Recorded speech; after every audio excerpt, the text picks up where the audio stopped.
here's some good news that you might have missed. Since 2015, the world has seen some incredible progress. Nearly 1 billion people gain access to safe drinking water, and 1.2 billion people gain access to improved sanitation, which includes sanitation facilities that aren't shared with other households and safely dispose of waste. New HIV infections have declined by 30%, and AIDS-related deaths have declined by 35%. 92% of the world's population also now has basic access to electricity.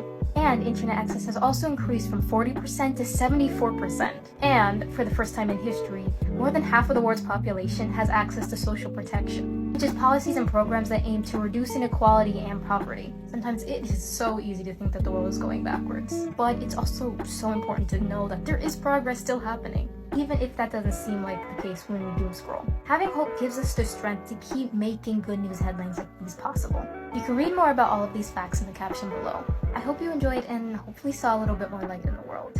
Here's some good news from July that you might have missed. An Indigenous group in Australia has bought back an 81,000 acre property to protect the Great Kumbung Swamp, home to 11,000 waterbirds every year. Humpback whales off the coast of Brazil have surged from around 2,000 in 1986 to roughly 35,000 today, decades after whaling nearly wiped them out. New York City is bringing in a click-to-cancel rule so companies can no longer trap you in subscriptions and unwanted automatic renewals. Pakistan ended its 18% sales tax on sanitary products after a court case brought up by two young lawyers, a big step towards tackling period poverty. The EU reached its 2030 clean air target 7 years early, and deaths from fine particle pollution have fallen 57% since 2005. And Australia's number has officially moved off the endangered list after the striped marsupial recovered from just 300 in the wild in the 1970s to as many as 3,000 today.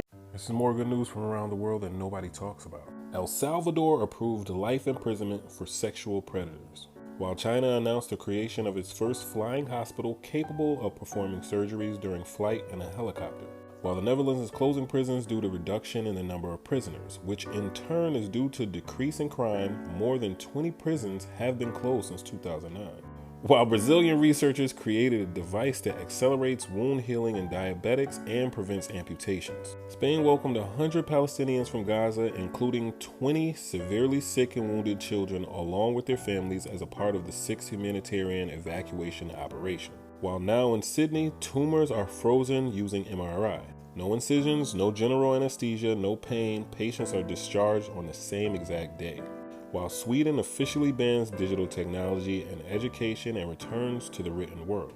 Last but not least, these 5 teenage boys ran into a burning home to save 6 people, including a 91-year-old. One by one, they helped all 6 people to safety. The house was lost, but thanks to them, an entire family has made it out safe. This is all the good news that's happening all around the world right now, but it's going to be simplified in 60 seconds. Extreme poverty is now down to about 10% of the entire planet, and back in the 1950s, that number was around 60. Almost every single region on Earth is now under 5%. Scientists just found a completely new class of antibiotics that's called Lorocidin, and it's the first new one in almost 30 years. They pulled it out of a soil sample from somebody's random backyard, and it works on bacteria that nothing else is able to touch. Polio used to be in 125 different countries, and now it's down to 2, which is Afghanistan and Pakistan. Mountain gorillas are now up to over 1,000 of them in the wild, which is the highest that's ever been counted in history, and in the 1980s there were only about 250 left, so they're back. Elephants across Africa have reversed decades of decline and are actually growing again. Sea turtles just had a record nesting season all across Florida, with leatherbacks setting a new statewide record at over 2,000 nests. And after 2 of the worst years ever for beekeepers, colony losses just dropped back to normal, with bees bouncing back wherever the pesticides got banned. Giving new hope to people living with melanoma, the deadliest type of skin cancer,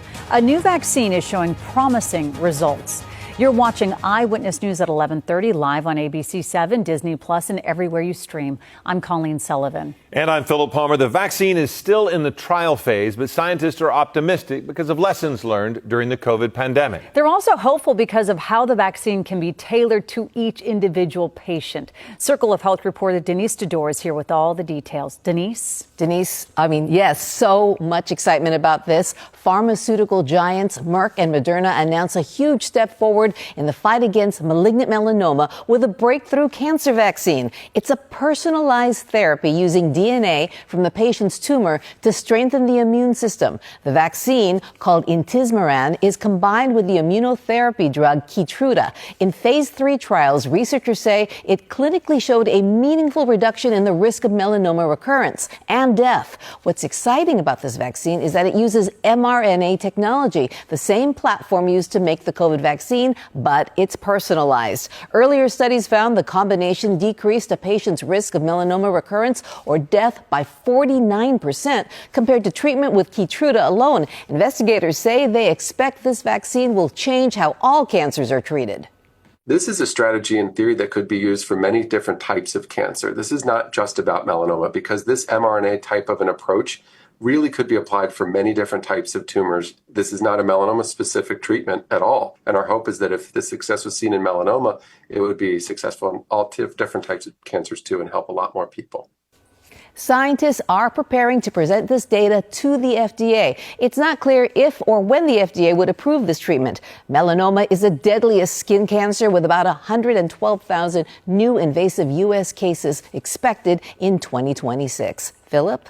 Okay, Denise, thank you. This is 60 seconds of good climate news, because the good is always happening, even if the bad is very, very loud. Between 2007 and 2024, Florida was dumping 500,000 recycled oyster shells into the Gulf of Mexico. These were literally recycled from seafood restaurants, by the way. Bacteria began attaching itself to these shells, basically creating a biofilm, which is essentially, the start of any marine ecosystem. And this is something that even researchers still struggle to replicate in a lab. The shells also started to release calcium into the water, which produced small, invisible pockets of water that has a different chemical form that certain underwater organisms need to literally survive. And also, all of these shells were really great for baby clams, for them to have a little nesting ground as they grew. All of these things and more helped fish, dolphin, and turtle populations grow to numbers that we haven't seen in over 2 decades. And now a similar shell recycling program has started in a lot of states, including Alabama, Texas, California, and more. This is so huge and makes me so happy to see. Thank you so much for watching, and I'll see you next time. Welcome back to good news that might actually make you feel hopeful for the future. Today we have more proof that farming and solar can work hand in hand. The New Jersey Board of Public Utilities has just approved 16 new agrivoltaics projects that will total 52 megawatts of electricity. The acreage with these solar panels will support soybeans, hay, grains, vegetables, fruits, and livestock production. Here's the thing, we are facing a climate crisis, and if you've stepped outside recently, you've probably felt the effects of that. And the truth is that solar works really well on parking lots and buildings, but it can also work really well on farmland, especially because that solar often goes to support those farms and those local communities. This is like an all hands on deck situation. We need as much renewable energy as we can possibly get our hands on, and we need to be moving a lot faster than we currently are. So this leadership from New Jersey is incredible to see. These 16 new projects are a direct result of New Jersey's Dual Use Solar Energy Act, and it's having the exact effect that they wanted. We need legislation like this in every single state. And as always, if you like getting good news like this in your feed, give me a follow. I'm Cool, and I'll see you next time. Everything sucks, so here's 10 reasons to not be sad today. More than 70% of Americans now oppose AI data centers. There were 142 protests across 42 states at the end of July. The massive Trump merch store here in Tennessee has officially gone out of business because no one was buying anything. The Supreme Court has declined for a second time now Trump's bid to overturn the jury verdict that awarded $5 million to E. Jean Carroll. A man has spent the last year creating computer-generated patterns that can help block surveillance cameras in America from detecting it, notably being able to use it on clothing and cars. For the first time in a very long time, Americans now trust Democrats more than Republicans when it comes to the economy. Side note, if you like this content and want to support me further, please consider checking out my music. It's under Jack the Underdog wherever you listen to music. A federal judge just ordered the release of the full case files from a 2015 case against Ghislaine Maxwell. Caroline Leavitt is stepping down as the White House press secretary. A hospital in Madrid has created the first metamaterial bone prostheses, which prevented a leg amputation from being necessary.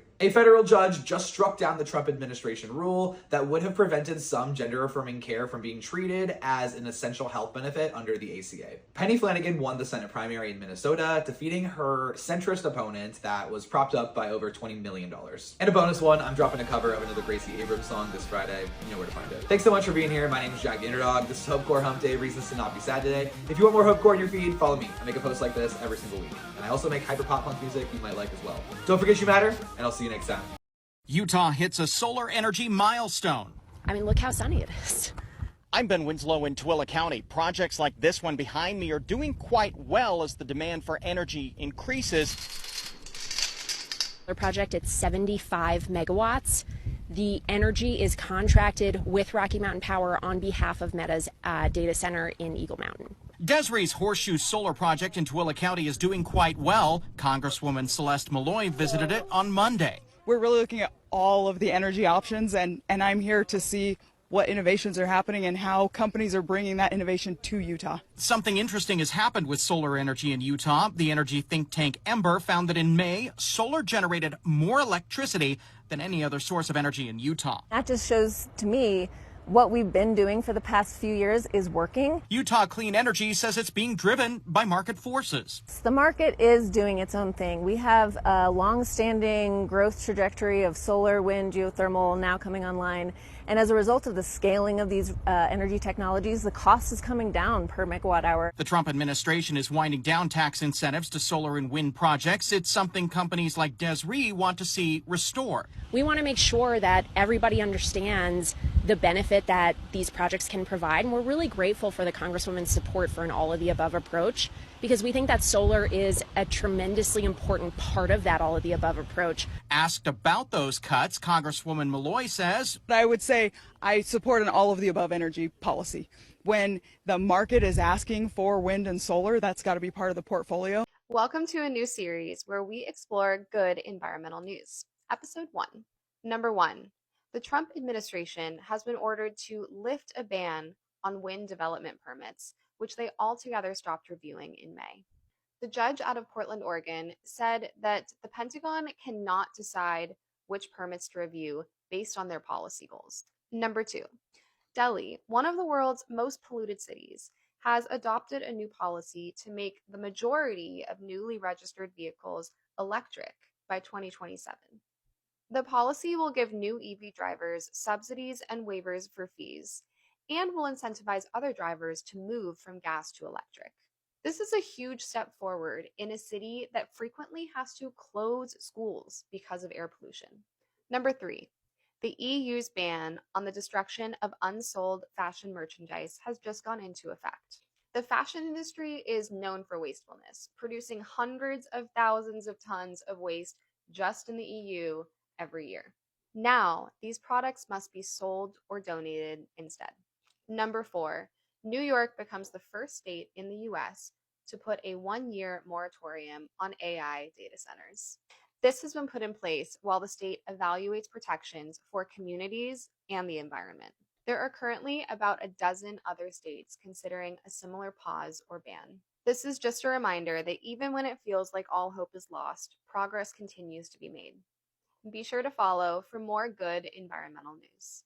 Stop doom scrolling, here's some good news to get you through August. France announced a total ban on importing hunting trophies from endangered species, extending protections beyond lions to elephants, leopards and cheetahs. Texas just paused almost 1,800 data center projects, while North Carolina scrapped a $19 billion one being built due to the power and water that these sites demand. Julie, the last circus elephant in Portugal, became the first resident of a new 400-hectare elephant sanctuary, her first real home after nearly 40 years in captivity. The RSPB bought 96 hectares in Wales to reconnect a rare Celtic rainforest, ancient woodland and peat bogs into one wild landscape again. Cambodia became the first country in Asia and the Pacific to reach the global targets for effectively ending its HIV epidemic. And London launched a 10-year plan bringing together councils, community groups and water companies to finally clean up its rivers and bring the city's waterways back to life. Tap, like and share to spread some good news on people's feeds. Stop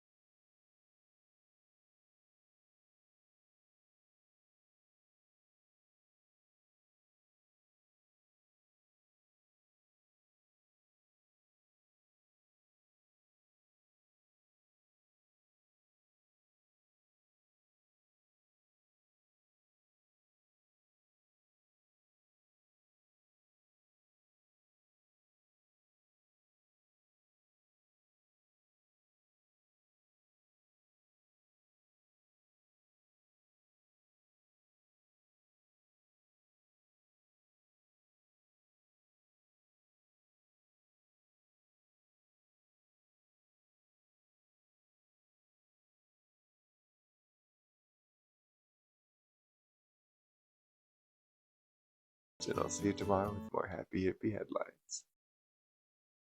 I am so happy to see that Toast Malone, the cat, made it out of that fire. Like, it's really a miracle, y'all, that, the cat was able to survive that long after all the heat, the smoke, especially the water, and he was able to make it for 3 days before being found. I just love little heartwarming stories like that because, pets are a part of the family. For a lot of us, they are practically like our children. So, really good to see that he was able to make it. I wonder if like smoke doesn't affect animals for breathing obviously as much as it does for humans. I know the video said that he was in the closet, but I still kind of feel like, after a while, like smoke could even fill up like a little small enclosed space after a while because it would get through the cracks and everything. But I was just wondering, but yeah, I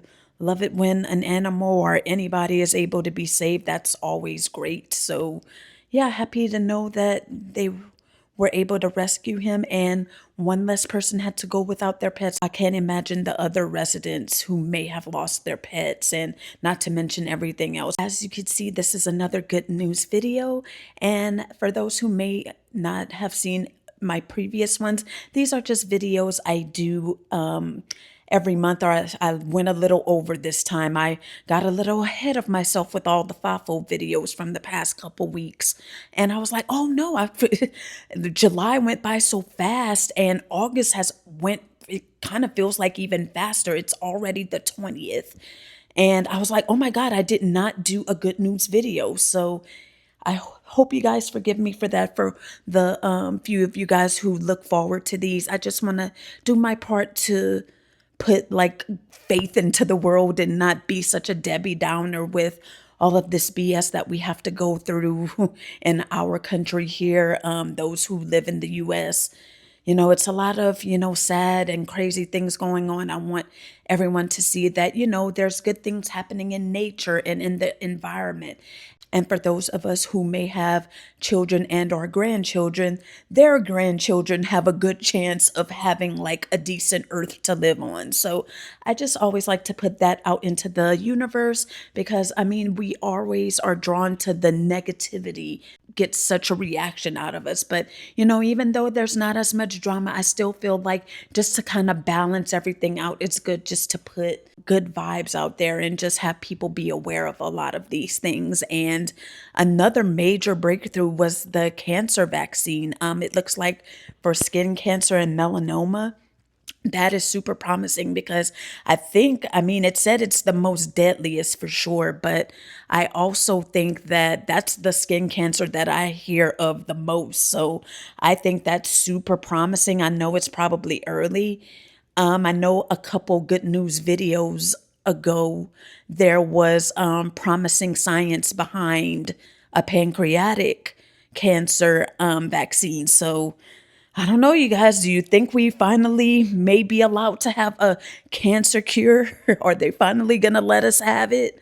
I don't know. We'll have to see what the FDA decides to do. What else? Also random, but it was featured in the video, but I love what New York is doing. I feel like in the past few videos that I've been doing on Good News, I feel like New York has been mentioned a lot. And I especially love that they're trying to pass legislation on a one-click cancel, because I'm sure I'm not the only one, but have you all ever wanted to cancel something, but they make it like impossible to find the place to do it or the link to do it? Just as easy as it is to sign up, they should make it easy to cancel. And I'm not saying absolutely every subscription-based app or product or anything, service makes it hard. There's a lot of things where you have to jump through hoops. Sometimes you don't even have the option to do it online. You have to call, and I can't stand that. It's like if I signed up for it online, like I should be able to cancel it online. But of course we know they all do that because they want to make it more tedious and more like annoying to have to go through the steps of doing it, to where you just feel that you rather just keep it than deal with the hassle. But I am so happy that they are trying to do that, because I know a lot of people share that frustration in wanting to just find the easiest way to just cancel something. So we'll see where that goes, because I hope all states have to implement this. I'm sure it probably won't, but at least it'd be promising if it passed in New York. I know in red state ass Texas it's not going to ever pass, but you never know. But it gives us some hope, at least. At least New Yorkers might have the ability to not have to go through the hassle of canceling things. But another thing that I wanted to speak about is the fact that in Pakistan, they had an 18% tax on feminine products, which I think is absolutely insane. It's like us as women, we don't choose to have to go through like the natural process of our periods and ovulation and all that. So why are we getting taxed, or I should say women of Pakistan being taxed so high for period products? I just think it's insane. Even here in the US, not to draw away too much from the story, but I just feel that it's absolutely insane that period products are so expensive. Like you wear them just for a few hours and then it gets thrown in the trash. Why is like a pack of tampons, at least in the US, I can only imagine what the price is in Pakistan with an 18% tax on it. That is insane. That's probably more expensive than like food, which I just can't get my head to wrap around the reason why it is so high of a tax. I don't know, maybe if it's because it's imported, or I don't know, maybe that's not something they produce in Pakistan. I have no idea. But regardless of the fact that that's a product that we have no choice but to buy, I just will never understand why a box of tampons will be like almost $20 if you get like the big packs. I'm not saying like if you get like a 20 count, those are still kind of expensive. I think from what I've looked at lately, I think just like a box of 18 is like $5-6.